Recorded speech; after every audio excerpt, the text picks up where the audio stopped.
This channel does not promote any violent, harmful, or illegal activities. All content provided by this channel is meant for an education purpose only.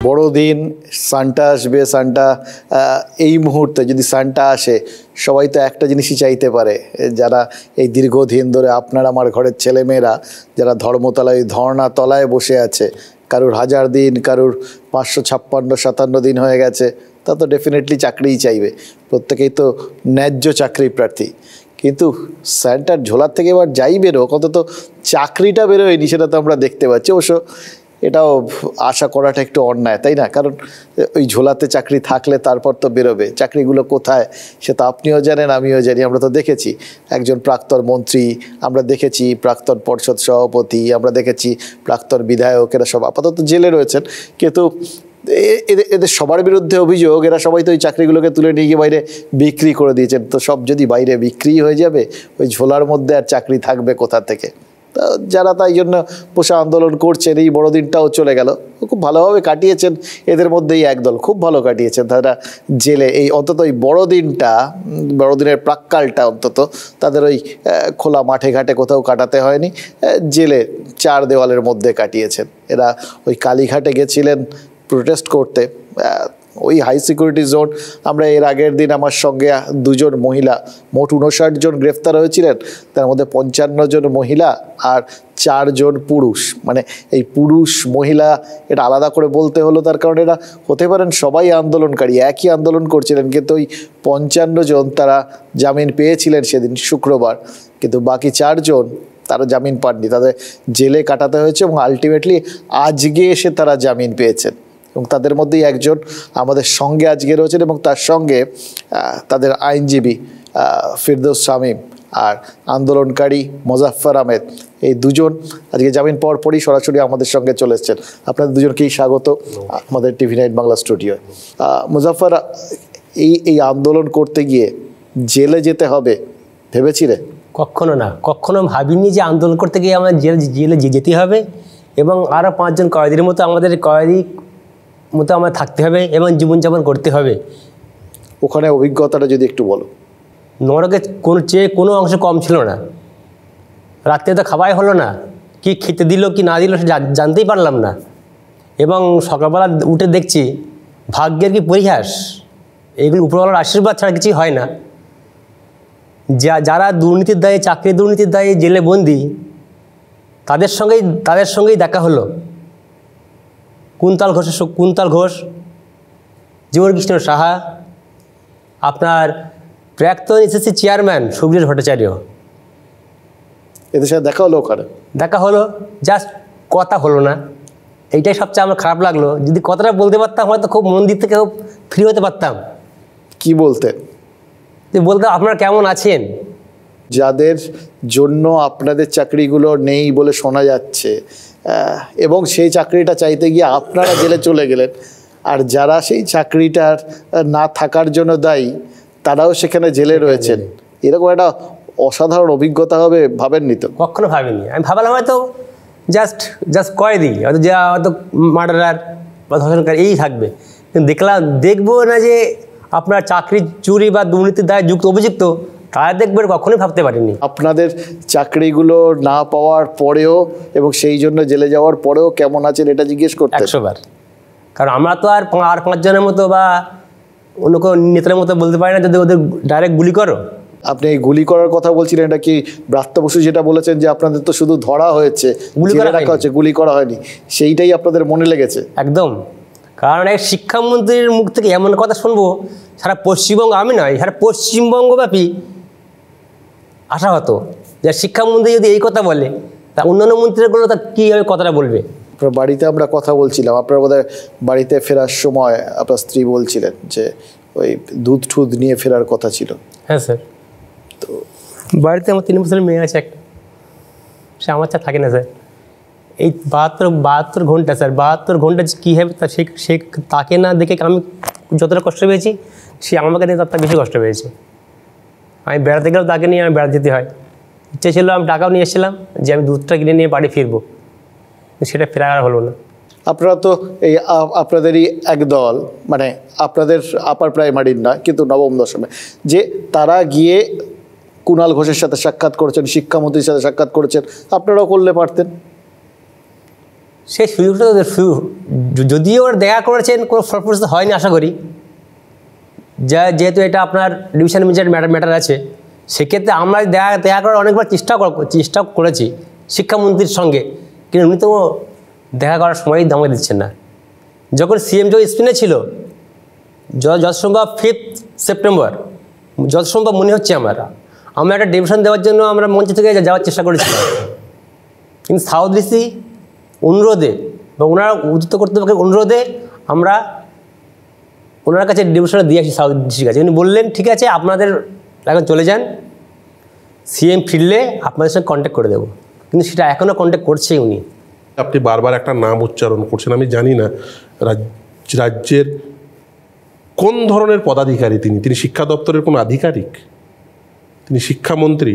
এই যে গোটা বিষয়টা হচ্ছে, এটা সমাধান সম্ভব? এই যে বৈঠকও হচ্ছে আমরা দেখছি, বা এদের ক্ষেত্রে তো এদের জেলে যেতে হলো, গোটা পরিস্থিতি কোনোভাবে আপনাদের এগেনস্টে তো অভিযোগ যে আপনারা খালি আইন আদালত এ সমস্ত করছেন, বিকাশ ভট্টাচার্য এবং তার সঙ্গে কয়েকজন, ডেফিনেটলি আপনার নামও তার মধ্যে আছে, যেটা কুণাল ঘোষ বলেছেন। সমাধান আপনাদের জন্যই কি আটকে আছে? একদমই নয়।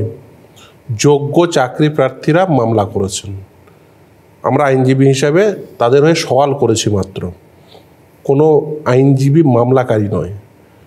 এরা কেন আদালতে এলো? এদের তো আদালতে আসারই প্রয়োজন হতো না যদি তারা ন্যায্য বিচার পেত। যোগ্য ব্যক্তিদের যদি অ্যাপয়েন্টমেন্ট দেওয়া হতো, এরা আদালত কেন? এরা ধর্ণামঞ্চেও বসতো না, এরা আদালতেও আসতো না। এরা কেন এলো? তার কারণ এরা বঞ্চিত হয়েছে। সমাধান একভাবেই সম্ভব, 10 মিনিটে সমাধান সম্ভব। যদি অযোগ্য চাকরি প্রাপকদের চাকরি থেকে বাতিল করে দিয়ে যোগ্য চাকরি প্রার্থীদের ক্রম অনুযায়ী, তাদের মেধা অনুযায়ী, মেরিট লিস্টে তো আছে, মেরিট লিস্ট আছে, প্যানেল আছে, 1, 2, 3, 4, 5 করে সকলকে চাকরি দিয়ে দিন এবং অযোগ্যদের বের করে দিন। যতক্ষণ পর্যন্ত অযোগ্যদের না বের করছেন ততক্ষণ পর্যন্ত এই সমস্যার সমাধান হবে না। কিন্তু সরকার কি চাইছে? এখনো পর্যন্ত বলে যাচ্ছেন যে একজনেরও চাকরি বাতিল হবে না। আপনাদের নিশ্চিতভাবে মনে আছে?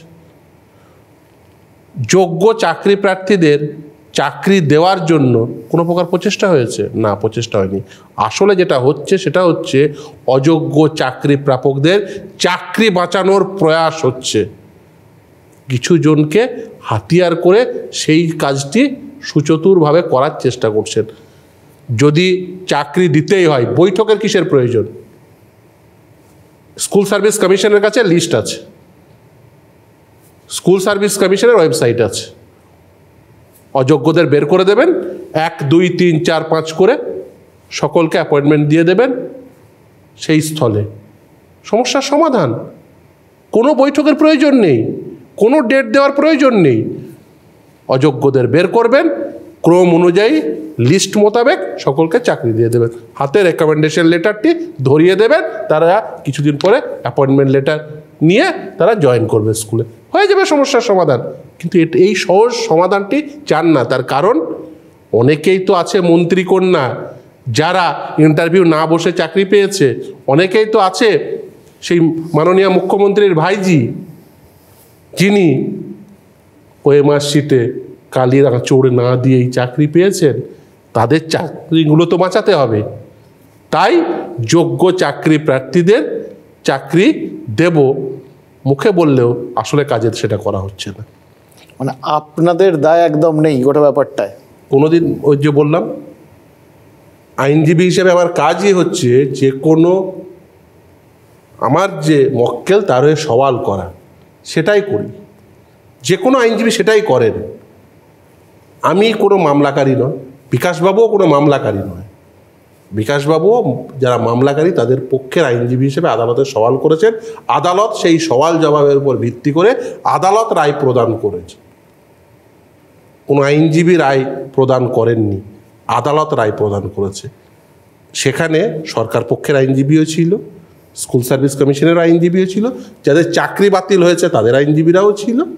প্রত্যেককে তাদের নিজস্ব সওয়াল জবাব করেছে। আদালত এই সওয়াল জবাবের মধ্যে এটা গ্রহণযোগ্য সওয়াল জবাব বলে মনে করেছেন, তার উপর ভিত্তি করে সেটা গ্রহণ করে তার উপর ভিত্তি করে রায় প্রদান করেছে।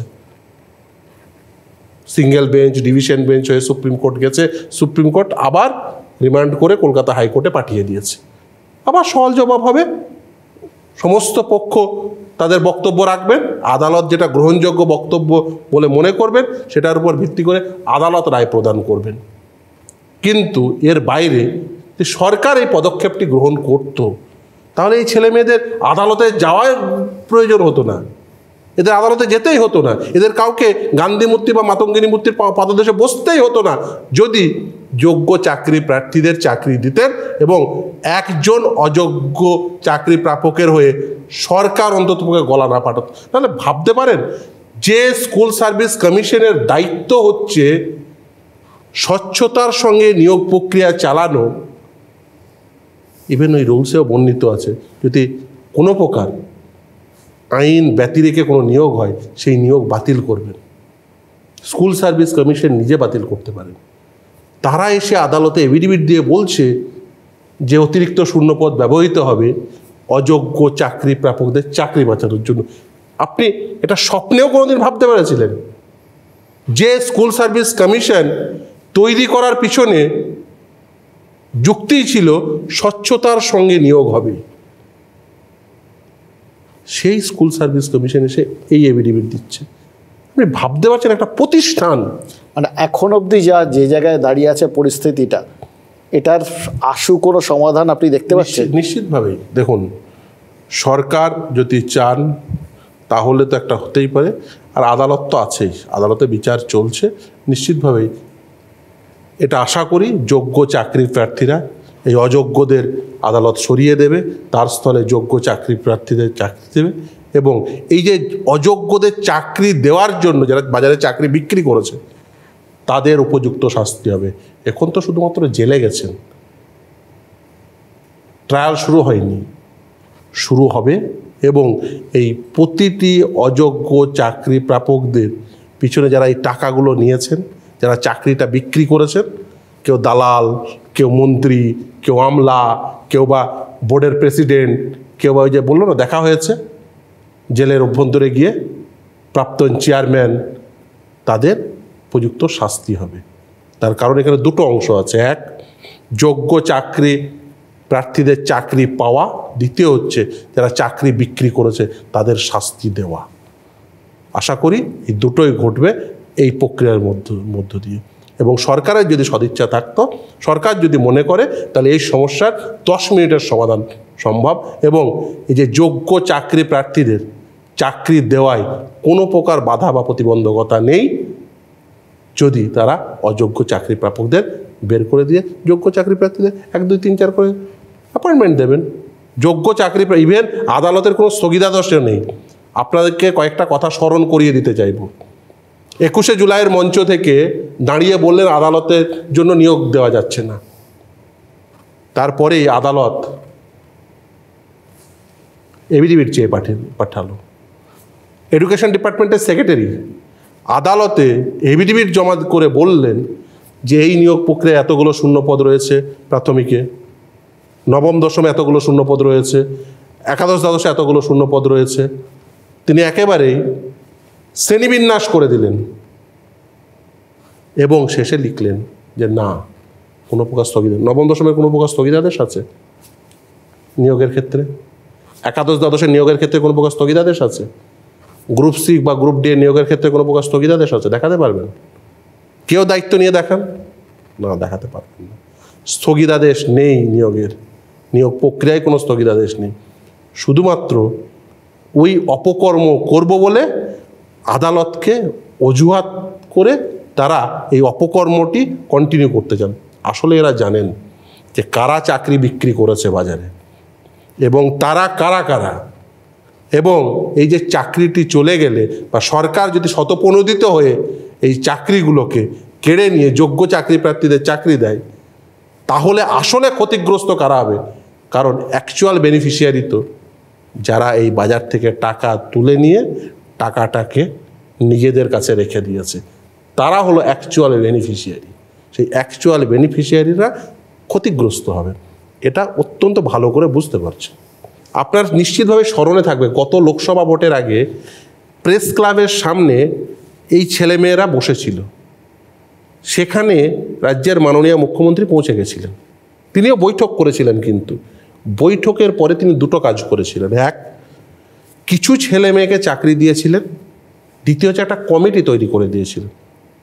পরবর্তীতে আদালত যে থেকে সুপার কমিটি বলে এবং অবৈধ কমিটি বলে অভিহিত করেছিলেন, যে কমিটির মাথায় ছিলেন কনভেনার হিসেবে ডক্টর SP সিনহা, শান্তি প্রসাদ সিনহা, যার স্থান বর্তমানে জেলে।